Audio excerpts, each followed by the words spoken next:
Hello guys, welcome to our channel. তো guys, আজ এই ভিডিওতে আমরা কথা বলবো মোহনবাগান সুপার জায়ান্টকে নিয়ে। তো মোহনবাগান সুপার জায়ান্টের অন্যতম সেরা বিদেশি জনি কাউকো তিনি কিন্তু চোট পেয়েছেন। তাহলে কি হুগো বুমসকে আবারও রেজিস্টার করাবে? হুগো বুমসের জাদু কি আমরা তাহলে আবারও দেখতে চলেছি? সব কিছু বিস্তারিত জানাবো, পাশাপাশি তিরিকে নিয়ে আপডেট দিয়ে দেবো। তিরিকে একটা বড়সড় অফার দিল, হাবাস থাকছে না কনফার্ম, এমনই কিন্তু আপডেট রয়েছে। পাশাপাশি ব্রাইট যোগ দিতে চলেছে আইএসএলের নতুন একটি টিমে। কোন টিমে যোগ দিতে চলেছে সেটাও জানাবো। জেসন কামিন্স তিনি কি টপ স্কোরার হতে পারবে এই মরশুমে? কামিন্স কি আজকের ম্যাচে গোল পাবে? টপ স্কোরারের তালিকা নিয়েও আলোচনা করব। তো বেশ কিছু গুরুত্বপূর্ণ টপিক নিয়ে আজকের ভিডিওতে আলোচনা করব। তো চলো আজকের ভিডিও শুরু করা যাক। ভিডিও শুরু করার আগে চ্যানেলে যারা প্রথমবার এসেছো এবং সাবস্ক্রাইব করনি তারা অবশ্যই সাবস্ক্রাইব করে দিও, পাশের বেল নোটিফিকেশানটিকে অল প্রেস করে দিও, তাহলে পরবর্তী ফুটবল রিলেটেড যে সমস্ত আপডেট তোমরা একদমই মিস করবে না। তো চলো আজকের ভিডিও শুরু করা যাক। ফার্স্ট অফ অল আমরা কথা বলে নেব Chennaiyin FC versus Mohun Bagan super giant ম্যাচের আগে চেন্নাইন এফসির হেড কোচ ওয়েন কোয়েল তিনি কি জানাচ্ছেন? তিনি জানাচ্ছেন সাংবাদিক সম্মেলনে, মোহনবাগান অবশ্যই ভালো দল, তবে আমরা ওদের ভয় পাচ্ছি না। আমরা ড্রয়ের জন্য যাব না, আমরা এই রকম মানসিকতা নিয়ে খেলি না। আমরা পুরো 3 পয়েন্টের লক্ষ্যেই নামবো মোহনবাগানের এগেনস্টে। তো তোমাদের কি মনে হয় মোহনবাগানের এগেনস্টে কি চেন্নাইন এফসি 3 পয়েন্ট পাবে? তোমাদের কি মনে হয় অবশ্যই কমেন্টে জানিও।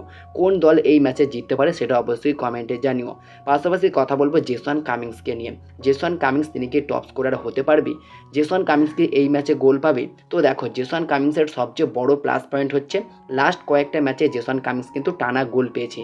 আর সবচেয়ে বড় প্লাস পয়েন্ট হচ্ছে জেসন কামিন্স যে ম্যাচেই প্রথম থেকে স্টার্ট করেছে সেই ম্যাচেই তিনি গোল পেয়েছে। আর গত চেন্নাইন এফসি ম্যাচেও জেসন কামিন্স 48 মিনিটের মাথায় গোল পেয়েছিল। আর লাস্ট ম্যাচে কেরালা ব্লাস্টার্স এফসির এগেনস্টে মোহনবাগানের হয়ে জেসন কামিন্স সর্বশেষ লাস্ট গোলটা করে, তবে খুবই অসাধারণ একটা গোল ছিল সেটা। তো জেসন কামিন্সের দিকে অবশ্যই নজর থাকবে এই ম্যাচে তিনি গোল পায় কিনা। আর যদি কথা বলা যায় জেসন কামিন্স তিনি কি টপ স্কোরার হতে পারবে, তো যদি টপ স্কোরারের তালিকা নিয়ে কথা বলা যায় বর্তমান সময়ে দিমিত্রিয়াস ডিয়ামেন্টাকস তিনি রয়েছে 1 নম্বর পজিশনে, 16টা ম্যাচে 13টা গোল করেছেন তিনি। 2 নম্বর পজিশনে রয়েছে রয় কৃষ্ণা, তিনি 19টা ম্যাচে 12টা গোল করেছেন। আর 3 নম্বর পজিশনে রয়েছেন অবশ্যই জেসন কামিন্স, 16 ম্যাচে 9টা গোল করেছেন।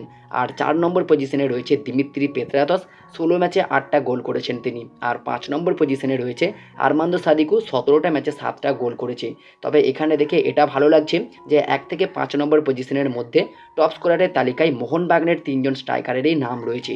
Jason Cummins, Dimitri Petratos, Armando Sadiku, 3 জন স্ট্রাইকারই কিন্তু টপ স্কোরারের তালিকায় রয়েছে, যেটা মোহনবাগান ফ্যান্স হিসাবে আমার খুবই ভালো লাগছে। তোমাদের কতটা ভালো লাগছে অবশ্যই কমেন্টে জানিও। আর যদি কথা বলা যায় জেসন কামিন্স তিনি কি টপ স্কোরার হতে পারবে, তো যদি জেসন কামিন্স আজকের ম্যাচে জোড়া গোল পায় অথবা হ্যাট্রিক করতে পারে, সেক্ষেত্রে জেসন কামিন্সের কাছে একটা বড় অপরচুনিটি থাকছে। তিনি কিন্তু আজকের ম্যাচে যদি 3টে গোল করতে পারে তাহলেই কিন্তু 2 নম্বর পজিশনে চলে যাবে রয় কৃষ্ণাকে টপকে। কম ম্যাচে বেশি গোল করে ফেলবে রয় কৃষ্ণার থেকেও, 17 ম্যাচে 12টা গোল হয়ে যাবে। তবে জেসন কামিন্স আজকের ম্যাচে হ্যাট্রিক করতে পারে কিনা এটার দিকে তো আমাদের অবশ্যই নজর থাকবে। আর এই কথাটা অনেকেই বলবে হয়তো গাছে কাঁঠাল গোফে তেল। তো দেখো, জেসন কামিন্স যে কোয়ালিটির প্লেয়ার, যে লেভেলের প্লেয়ার, তিনি কিন্তু হ্যাট্রিক করার ক্ষমতা রাখে। তো আমরা আশাবাদী হতেই পারি জেসন কামিন্স হ্যাট্রিক করতে পারে। এর আগেও জেসন কামিন্স কিন্তু হ্যাট্রিক করার মতো সিচুয়েশন তৈরি করেছিল। আর্মান্দো সাদিকু অনেকবারই হ্যাট্রিক করার সুযোগ পেয়েছিল, জোড়া গোল অনেকবার পেয়েছে, তারপরেও কিন্তু হ্যাট্রিক করতে পারেনি। তো আজকের ম্যাচে হয়তো আর্মান্দো সাদিকু বা জেসন কামিন্সের দিকে আমরা নজর রাখতেই পারি, তারা কিন্তু যে কোনো একজন হ্যাট্রিক করতে পারে। পেত্রাতসও রয়েছে, এর আগে কেরালা ব্লাস্টার্স এফসির এগেনস্টে গত মরশুমে একটা দুরন্ত হ্যাট্রিক করেছিল দিমিত্রি পেত্রাতস। মানে 3 জন স্ট্রাইকারের মধ্যেই কিন্তু সেই কোয়ালিটি রয়েছে। তবে মেন যেটা দরকার জেসন কামিন্সের কিন্তু হ্যাট্রিক করা দরকার, যদি টপ স্কোরারের তালিকায় তাকে অনেকটাই এগিয়ে যেতে হয়। তো দেখা যাক, একটা গোল পেলেও কিন্তু জেসন কামিন্স অনেকটাই এগিয়ে যাবে টপ স্কোরারের তালিকায়। তো দেখা যাক আজকের ম্যাচে জেসন কামিন্স গোল পায় কিনা, তো অবশ্যই এটার দিকে আমাদের নজর থাকবে।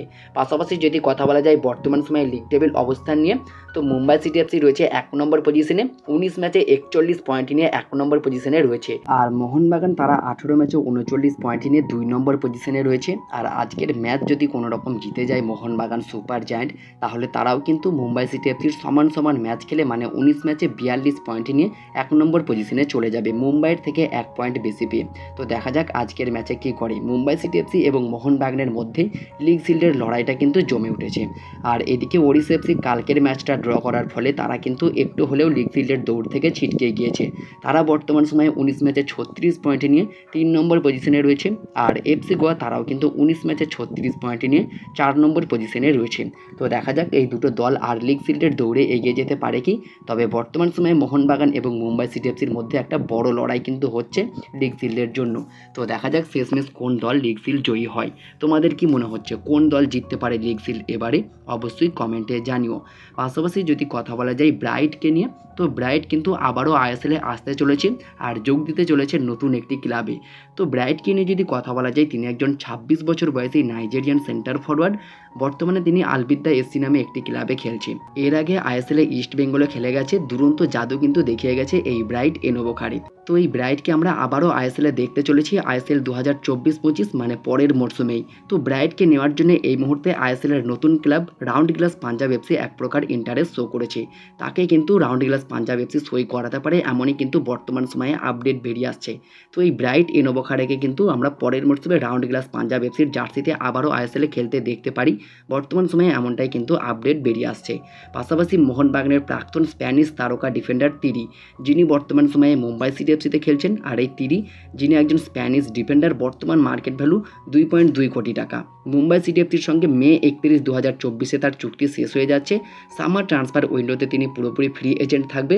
আর সেই সুযোগটাকে কাজে লাগিয়ে কেরালা ব্লাস্টার্স এফসি তাকে কিন্তু একটা বড় অফার করে দিল। পরের মরশুমে এই তিরিকে দলে নেওয়ার ক্ষেত্রে অনেকটাই এগিয়ে যাচ্ছে কেরালা ব্লাস্টার্স এফসি। 2019-20 মরশুমের পর 2020-21 মরশুমে যখন এটিকে মোহনবাগানে যোগ দেয় তিরি, সেই মরশুমেও কিন্তু কেরালা ব্লাস্টার্স এফসি তিরিকে নেওয়ার জন্য অনেকটাই ঝাঁপিয়েছিল এবং এক প্রকার ডিল ডান হয়ে গিয়েছিল। তবে কিছু সমস্যার কারণে শেষমেশ ডিলটা ভেস্তে যায় আর মোহনবাগানে যোগ দিয়ে দেয় কিন্তু এই তিরি। তবে এবারে কিন্তু আর সেটা হচ্ছে না। এবার কিন্তু এই স্প্যানিশ তারকা ডিফেন্ডারকে নেওয়ার জন্য কেরালা ব্লাস্টার্স এফসি অনেক আগে থেকেই ঝাঁপিয়েছে। সব কিছু ঠিকঠাক থাকলে পরের মরশুমে তিরিকে আমরা কেরালা ব্লাস্টার্স এফসির জার্সিতে খেলতে দেখতে পারি। পাশাপাশি যদি কথা বলা যায় কোচ অ্যান্টোনিও লোপেজ হাবাসকে নিয়ে, তো কোচ অ্যান্টোনিও লোপেজ হাবাস তিনি থাকছেন না কনফার্ম। তো কোচ অ্যান্টোনিও লোপেজ হাবাস থাকছেন না, এর কারণ হচ্ছে আজকে যে চেন্নাই এফসির ম্যাচ রয়েছে সেই ম্যাচের ডাগ আউটে কোচ অ্যান্টোনিও লোপেজ হাবাস থাকছে না, এটা কনফার্ম। কারণ কোচ অ্যান্টোনিও লোপেজ হাবাসের জ্বর হয়েছে, যার কারণে তিনি দলকে নিয়ে অনুশীলনও করাতে পারছেন না। আর তার দায়িত্বটা পুরোপুরিভাবে সামলাচ্ছে তার অ্যাসিস্ট্যান্ট কোচ ম্যানুয়েল ক্যাসকেলানা। আজকের ম্যাচের ডাগ আউটে সম্ভবত আমরা অ্যাসিস্ট্যান্ট কোচ ম্যানুয়েল ক্যাসকেলানাকেই দেখতে চলেছি কোচ অ্যান্টোনিও লোপেজ হাবাসের জায়গায়। তো কোচ অ্যান্টোনিও লোপেজ হাবাস থাকছে না কনফার্ম আজকের ম্যাচের ডাগ আউটে, এমনই কিন্তু আপডেট রয়েছে বর্তমান সময়ে। তো দেখা যাক শেষমেশ কি হয়। কোচ অ্যান্টোনিও লোপেজ হাবাস এই ম্যাচের আগেই অনেকটা সুস্থ হয়ে উঠতে পারে কি, এই ম্যাচের ডাগ আউটে থাকতে পারে কি, এটার দিকে আমাদের নজর থাকবে। তবে বর্তমান সময়ে যেমনটা খবর রয়েছে হয়তো এই ম্যাচে তিনি থাকতে পারবে না, তার জায়গায় ম্যানুয়েল ক্যাসকেলানাই থাকবে এই ম্যাচের ডাগ আউটে। তো দেখা যাক শেষমেশ কি হয়। এরপরে আমরা কথা বলে নেব জনি কাউকোকে নিয়ে। জানুয়ারি ট্রান্সফার উইন্ডোতে যোগ দেয় এই তারকা মিডফিল্ডার মোহনবাগান দলে। দীর্ঘদিন চোটের কারণে দলে তিনি ছিলেন না, তবে কোচ অ্যান্টোনিও লোপেজ হাবাস আসার পরে হুগো বুমসকে আনরেজিস্টার করে এই জনি কাউকোকে রেজিস্টার করায়। আর বর্তমান সময়ে বড় খবর হচ্ছে চেন্নাই এফসি ম্যাচের আগেই জনি কাউকোর কিন্তু চোট হয়েছে। সাহাল আব্দুল সামাদের পাশাপাশি জনি কাউকো তিনিও কিন্তু এই ম্যাচে খেলতে পারবে না, এমনটাই কিন্তু আপডেট রয়েছে।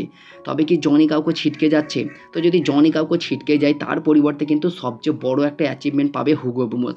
আবারও কিন্তু মোহনবাগান দলের হয়ে খেলতে পারবে মরক্কান অ্যাটাকিং মিডফিল্ডার হুগো বুমস। তাকে কিন্তু রেজিস্টার করানোর একটা বড় সুযোগ থাকবে। যেমনটা খবর প্রথম থেকেই রয়েছে, কোনো প্লেয়ারের যদি চোট হয়, সে যদি এই মরশুমটার খেলতে না পারে, সেই জায়গায় হুগো বুমসকে আবারও রেজিস্টার করানো হবে। তো যদি জনি কাউকে এই চোটের কারণে আর খেলতে না পারে, সেক্ষেত্রে আমাদের সবারই পছন্দের একজন প্রিয় তারকা ফুটবলার হুগো বুমসকে আমরা আবারও মোহনবাগানের জার্সিতে খেলতে দেখতে পারবো। তো যদি হুগো বুমসকে আমরা আবারও মোহনবাগানের জার্সিতে খেলতে দেখতে পাই, তাহলে তোমরা কতটা খুশি হবে অবশ্যই কমেন্টে জানিও। তবে হুগো বুমসের আবার মোহনবাগানে খেলাটা পুরোপুরি ডিপেন্ড করছে জনি কাউকোর উপরে। জনি কাউকো যদি পরের ম্যাচেই কামব্যাক করতে পারে তার চোট সারিয়ে, সেক্ষেত্রে হয়তো আর হুগো বুমসকে আমরা দেখবো না। আর যদি জনি কাউকো পরের 2-3টে ম্যাচ খেলতে না পারে, সেক্ষেত্রে হয়তো হুগো বুমসকে আমরা আবারও কলকাতায় আসতে দেখতে পারি, এমনটা কিন্তু আশঙ্কা করা যাচ্ছে। তো দেখা যাক জনি কাউকোর চোটটা কতটা গুরুতর হয়, এদিকে আমাদের অবশ্যই নজর থাকবে। জনি কাউকোর চোটটা যদি খুবই গুরুতর হয়, তাহলে আমাদের পছন্দের তারকা ফুটবলার হুগো বুমসকে আমরা আরও একবার মোহনবাগানের জার্সিতে মাঠ কাঁপাতে দেখতে পারবো। তো তোমরা কারা কারা অপেক্ষায় রয়েছো হুগো বুমসকে আবারও মোহনবাগানের জার্সিতে মাঠ কাঁপাতে দেখতে, অবশ্যই কমেন্টে জানিও। তোমরা যারা যারা হুগো বুমসকে আবারও মোহনবাগান দলে দেখতে চাও, অবশ্যই কামব্যাক হুগো বুমস এটা কমেন্টে লিখে যেও। তো এই ছিল আজকের ভিডিওটি ভালো লাগলে লাইক শেয়ার কমেন্ট অবশ্যই করে দিও। আর চ্যানেলে যারা প্রথমবার এসেছো এবং সাবস্ক্রাইব করোনি, তারা অবশ্যই সাবস্ক্রাইব করে দিও, পাশের বেল নোটিফিকেশানটিকে অল প্রেস করে দিও।